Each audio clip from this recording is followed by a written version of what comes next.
ഞാൻ എന്ത് ദ്രോഹം ചെയ്തിട്ടാണെന്ന് അറിയത്തില്ല. ഞാനൊരു 11 വയസ്സ് തൊട്ട് നോക്കിയ ഒരു കുട്ടിയുണ്ട്. അവൻ ഇതുവരെ തിരിഞ്ഞു കയറിയിട്ടില്ല. എൻ്റെ ഈ ചാനലിൽ കൂടെ ഞാനിത് പറഞ്ഞാൽ ഇത് വലിയ വിവാദമാകുമെന്ന് എനിക്കറിയാം. പക്ഷേ വിവാദമാക്കാൻ പറഞ്ഞതല്ല. അവനോട് എനിക്ക് കുഴപ്പമില്ല, ക്ഷമിക്കുക. ആരും അത് വിവാദമാക്കരുത്. എനിക്ക് എൻ്റെ ഋതപ്പൻ എന്നെ അന്വേഷിക്കുന്നുണ്ട്. എനിക്ക് ഈ ചാനലിൽ കൂടെ നിങ്ങൾ പറഞ്ഞത് നിങ്ങൾ തെറ്റിദ്ധരിച്ചില്ല. ഒരുപാട് പേരെന്നോട് ചോദിച്ചു വന്നോ എന്ന് കിച്ചു. ഇല്ല, വന്നിട്ടില്ല. എന്തോ ഫേക്ക് ന്യൂസ് ആയിരുന്നു. എന്തുവാകട്ടെ, കിടക്കുമ്പോഴത്തേനൊന്ന് വന്ന് കാണാൻ ആർക്കാണേലും എത്രയോ പേര് എന്നെ സ്നേഹിക്കുന്നു. എത്രയോ പേര് എവിടെ നിന്നൊക്കെ വന്ന്. പിന്നെ എനിക്ക് ഈ ഇൻഫെക്ഷൻ പറ്റാത്തതുകൊണ്ട് മാസ്ക് ഒക്കെ വെച്ചിട്ടാണ് എൻ്റെ റൂമിൽ വാതുക്കെ നിൽക്കുന്നത്.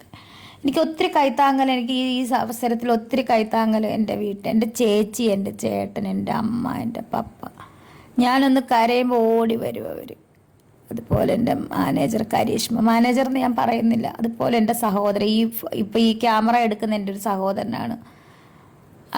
അവനൊരു പ്രതിഫലം പോലും ചോദിക്കാതെ. പക്ഷെ എനിക്ക് ഇവരോടൊക്കെ എങ്ങനെയാണ് നന്ദി പറയേണ്ടതെന്ന് എനിക്ക്. പിന്നെ അപ്പുറത്തെ തിരുമേനിയുടെ കൂടെയുള്ള കുട്ടി, അതുപോലെ ഒരുപാട് പേരെന്നെ സ്നേഹിക്കുന്നവരുണ്ട്. അതിൻ്റെ ഇടയ്ക്ക് വാശി കയറി അങ്ങോട്ടും ഇങ്ങോട്ടും വിവാദങ്ങൾ ഉണ്ടാക്കുന്നവരുമുണ്ട്. എനിക്കൊന്നും പറയാനില്ല. ആർക്കും ക്യാൻസർ രോഗം വരരുതെന്ന് മാത്രമേ ഞാൻ പ്രാർത്ഥിക്കുന്നുള്ളൂ.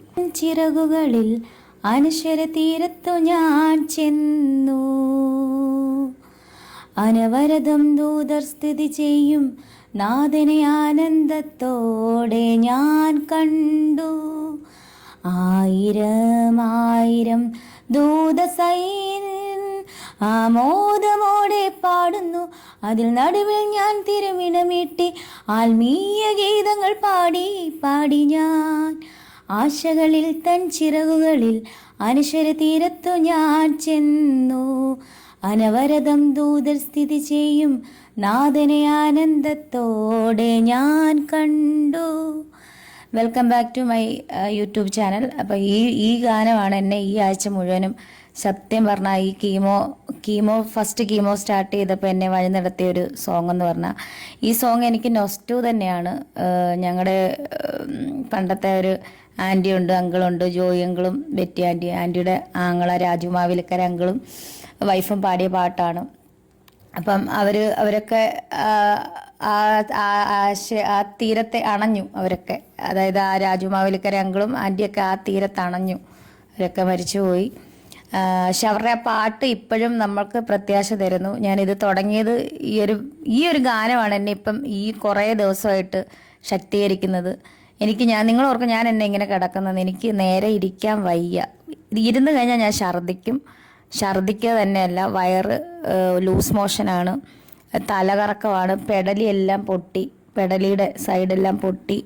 ഇന്നാണ് ഞാൻ കാണുന്നത്, തൊണ്ടയുടെ ഇവിടെ പൊട്ടി. അങ്ങനെ കുറച്ച് പ്രശ്നങ്ങളാണ്. അതുപോലെ ഇന്നിപ്പം എന്താണ്ടേ നിങ്ങളോർക്ക് ഒരുങ്ങിയിരിക്കുന്നതന്നെ ഇത് ഈ പിക്ക് ലൈന് ജസ്റ്റ് ഒന്ന് ബ്ലീഡിങ് ആയി, അത് ചെറുതായിട്ട്. അപ്പം ഞാൻ ബാത്റൂമിലെങ്ങാണ്ട് പോയപ്പോൾ ഫ്ലഷ് ചെയ്തപ്പോൾ എങ്ങാണ്ട് പറ്റിയതാണ്. അപ്പോൾ ഇന്ന് ഹോസ്പിറ്റലിൽ പോയി അത് ക്ലീൻ ചെയ്ത് നേഴ്സുമാർ. അപ്പോൾ അവർ പറഞ്ഞു ഇനിയിപ്പോൾ ഇങ്ങനെ എന്തെങ്കിലും വന്നാൽ അത്രയും ദൂരെ വരണ്ട, ഇവിടെ എവിടെയെങ്കിലും ക്ലീൻ ചെയ്യാൻ പറഞ്ഞു ഡോക്ടർ, നേഴ്സുമാർ. നമ്മളങ്ങ് ചെന്ന്. അപ്പം ഞാൻ പറഞ്ഞു വന്ന് ഫസ്റ്റ് കീമോ എന്ന് പറയുമ്പം കീമോ എന്ന് ഞാൻ കേട്ടിട്ടുള്ളതല്ല, നമുക്ക് അനുഭവിച്ചിട്ടില്ല നമ്മളിന്ന് വരെ. അപ്പോൾ ഒരു പേടി ഉണ്ടായിരുന്നു. പിന്നെ ഞാൻ ആലോചിച്ചു, സത്യം പറഞ്ഞാൽ ക്യാൻസറിനെ എനിക്ക് പേടിയില്ല. പക്ഷേ ഈ അവസ്ഥ, ഈ വേദന, എൻ്റെ കുഞ്ഞ്, എൻ്റെ വീട്ടുകാർ, എൻ്റെ ചേച്ചി, ചേട്ടൻ, എൻ്റെ സഹോദരങ്ങൾ, എനിക്ക് ചുറ്റും നല്ല കുറച്ച് ആൾക്കാർ, എക്സ്പെഷ്യലി കരീഷ്മ, എൻ്റെ ചേച്ചി, കുറച്ച് പേരുണ്ട്, എൻ്റെ ചേട്ടാപ്പി, സച്ചു, എനിക്ക് പേര് പറഞ്ഞാലാണ് പപ്പ, അമ്മ, ഋതപ്പൻ, ലുതിയ, അമ്മ, ഇവരുടെ വേദനയാണ് എനിക്ക് സഹിക്കാൻ പറ്റാത്തത്. എൻ്റെ കസിൻസൊക്കെ. എനിക്ക് വേദനയൊന്നുമില്ല, മീൻസ് എനിക്ക് പേടിയില്ല, ഭയമില്ല. ക്യാൻസറിനെ എനിക്ക് ഭയമില്ല. എൻ്റെ കണ്ടീഷൻ എനിക്ക് സത്യം പറഞ്ഞാൽ അറിയത്തില്ല, എന്താണെന്ന് പോലും എനിക്കറിയത്തില്ല. എന്ത് സ്റ്റേജാണെന്ന് ചെറുതായിട്ടറിയാം. അത് ചിലപ്പോൾ എന്തോ ആകട്ടെ, സ്റ്റേജ് എന്തോ ആകട്ടെ, ദൈവം വിടുവിക്കാൻ ശക്തനാണെങ്കിൽ ദൈവം വിടുവിച്ചേ പറ്റത്തുള്ളൂ. അപ്പം ഞാൻ പറഞ്ഞു വന്നത്, എൻ്റെ ഈ ഒരു ചാനലിൽ ഞാൻ പറയുന്നത് എൻ്റെ ഫസ്റ്റ് കീമോ അനുഭവമാണ്. ഞാനത് കീമോയ്ക്ക് മുന്നേ തൊടയിലൊരു മരുന്ന് കുത്തി. അതെന്തോ ആൻറ്റിബോഡിയാണെന്നാണ് പറഞ്ഞത്. അതങ്ങനെ സാധാരണ കുത്തുന്നതാണോ എന്നൊന്നും എനിക്കറിയില്ല. അത് ഇച്ചിരി ലക്ഷം വിലയുള്ള മരുന്ന് തന്നെയാണ്. അത് കുത്തിയാലേ എന്തായാലും ഇത് കറക്റ്റ് ആവത്തുള്ളെന്നാണ് ഞാൻ അറിഞ്ഞത്. എനിക്ക് ഈ മെഡിക്കൽ വേർഡോ കാര്യങ്ങളോ ഒന്നും അറിയില്ലെങ്കിൽ പോലും എൻ്റെ ആ ഒരു ഊഹാപോഹം വെച്ച് ഡോക്ടേഴ്സിൻ്റെ സംസാരവും കാര്യങ്ങളൊക്കെ വെച്ചിട്ട് മനസ്സിലാക്കിയത് ആൻറ്റിബോഡി എല്ലാ പ്രാവശ്യവും ഈ 17 കീമോയിലും ഇത് കുത്തിവെക്കണം. അപ്പം അങ്ങനെ ഒരു കണ്ടീഷനിലാണ് ഞാൻ. അപ്പം കീമോ സ്റ്റാർട്ട് ചെയ്ത് ഉറക്കത്തിൻ്റെ ഒരു ടാബ് ആദ്യം തന്നു, ഇഞ്ചക്ഷൻ. മയങ്ങിപ്പോയി. എൻ്റെ കൂടെ എൻ്റെ ചേച്ചിയുണ്ട്, ചേട്ടനുണ്ട്, നേഴ്സ്, എല്ലാവരും ഉണ്ടായിരുന്നു. അവരൊക്കെ ഞാൻ പറഞ്ഞ സത്യം പറഞ്ഞാൽ നേഴ്സുമാരെയും ഡോക്ടർമാരെയും ദൈവതുല്യമായിട്ടാണ് ഞാനിപ്പോൾ അവരെ കാണുന്നത്. ഇപ്പോഴെന്നല്ല, അവരെ പണ്ടേ ഞാൻ ദൈവതുല്യമായിട്ട് തന്നെയാണ് കാണുന്നത്.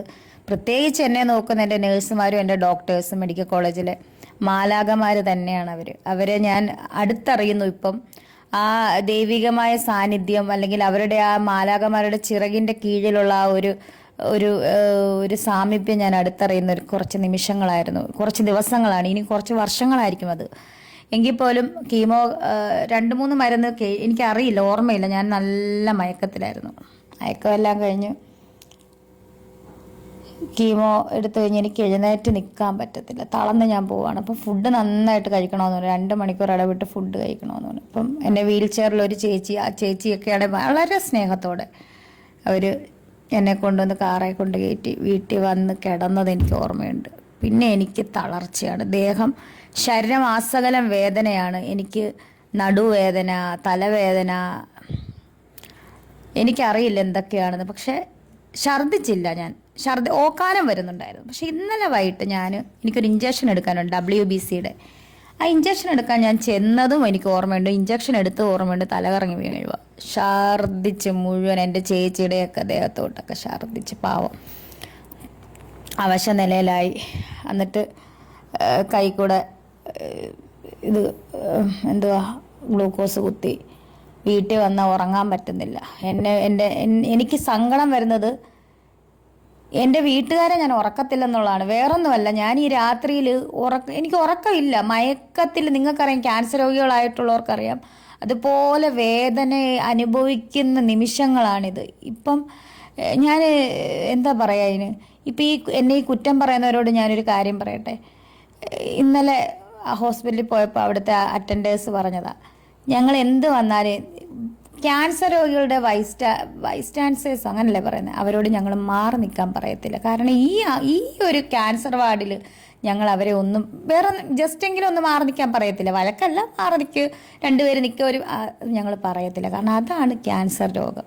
ക്യാൻസർ വാർഡിൽ ചെന്നാൽ മാത്രമേ അത് അറിയത്തില്ല. ഇന്നലെ ഞാനത് അനുഭവിച്ചു. ഞാൻ ഇന്നലെ ക്യാൻസർ വാർഡിൽ ചെന്നു. നിങ്ങൾ ഈ കുറ്റം പറയുന്നവർ എന്ത് കണ്ടിട്ടാണ് കുറ്റം പറയുന്നതെന്ന് എനിക്കറിയില്ല.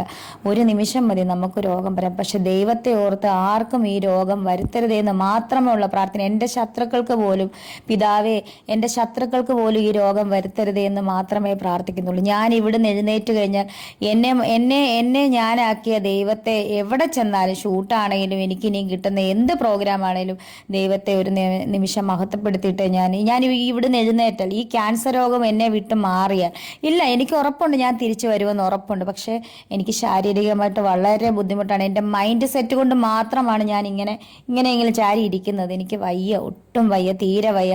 നിങ്ങൾ പ്രാർത്ഥിച്ചില്ലേലും എന്നെ ശപിക്കാതിരിക്കുക. എനിക്ക് എൻ്റെ കുഞ്ഞിനെ ഓർത്തിട്ട് എനിക്കൊരു ഋതപ്പനുണ്ട്. ആ കുഞ്ഞ് ഒരാഴ്ചയായിട്ട് അത് ഒന്ന് ചിരിച്ചു കാണുന്നില്ല അതിൻ്റെ മുഖം. അതിനെ ഓർത്ത് ഞാൻ ഓരോ നിമിഷവും ദുഃഖിക്കുവാണ്. നിങ്ങൾക്കറിയാലോ, നിങ്ങളോട് എന്ത് പറഞ്ഞാലാണ് എനിക്കറിയില്ല, ഞാൻ എന്ത് ദ്രോഹം ചെയ്തിട്ടാണെന്ന് അറിയത്തില്ല. ഞാനൊരു 11 വയസ്സ് തൊട്ട് നോക്കിയ ഒരു കുട്ടിയുണ്ട്, അവൻ ഇതുവരെ തിരിഞ്ഞു കയറിയിട്ടില്ല. എൻ്റെ ഈ ചാനലിൽ കൂടെ ഞാനിത് പറഞ്ഞാൽ ഇത് വലിയ വിവാദമാകുമെന്ന് എനിക്കറിയാം. പക്ഷേ വിവാദമാക്കാൻ പറഞ്ഞതല്ല. അവനോട് എനിക്ക് കുഴപ്പമില്ല, ക്ഷമിക്കുക, ആരും അത് വിവാദമാക്കരുത്. എനിക്ക് എൻ്റെ ഋതപ്പൻ എന്നെ അന്വേഷിക്കുന്നുണ്ട്. എനിക്ക് ഈ ചാനലിൽ കൂടെ നിങ്ങൾ പറഞ്ഞത് നിങ്ങൾ തെറ്റിദ്ധരിച്ചു. ഒരുപാട് പേരെന്നോട് ചോദിച്ചു വന്നോ എന്ന്. കിച്ചു ഇല്ല, വന്നിട്ടില്ല, എന്തോ ഫേക്ക് ന്യൂസ് ആയിരുന്നു. എന്തുവാകട്ടെ, കിടക്കുമ്പോഴത്തേനൊന്ന് വന്ന് കാണാൻ ആർക്കാണേലും, എത്രയോ പേര് എന്നെ സ്നേഹിക്കുന്നു, എത്രയോ പേര് എവിടെ നിന്നൊക്കെ വന്ന്. പിന്നെ എനിക്ക് ഈ ഇൻഫെക്ഷൻ പറ്റാത്തതുകൊണ്ട് മാസ്ക് ഒക്കെ വെച്ചിട്ടാണ് എൻ്റെ റൂമിൽ വാതുക്കെ നിൽക്കുന്നതൊക്കെ. എനിക്ക് ഒത്തിരി കൈത്താങ്ങൽ, എനിക്ക് ഈ അവസരത്തിൽ ഒത്തിരി കൈത്താങ്ങൽ എൻ്റെ എൻ്റെ ചേച്ചി, എൻ്റെ ചേട്ടൻ, എൻ്റെ അമ്മ, എൻ്റെ പപ്പ. ഞാനൊന്ന് കരയുമ്പോൾ ഓടി വരും അവർ. അതുപോലെ എൻ്റെ മാനേജർ മാനേജർ എന്ന് ഞാൻ പറയുന്നില്ല, അതുപോലെ എൻ്റെ സഹോദരൻ, ഇപ്പോൾ ഈ ക്യാമറ എടുക്കുന്ന എൻ്റെ ഒരു സഹോദരനാണ്.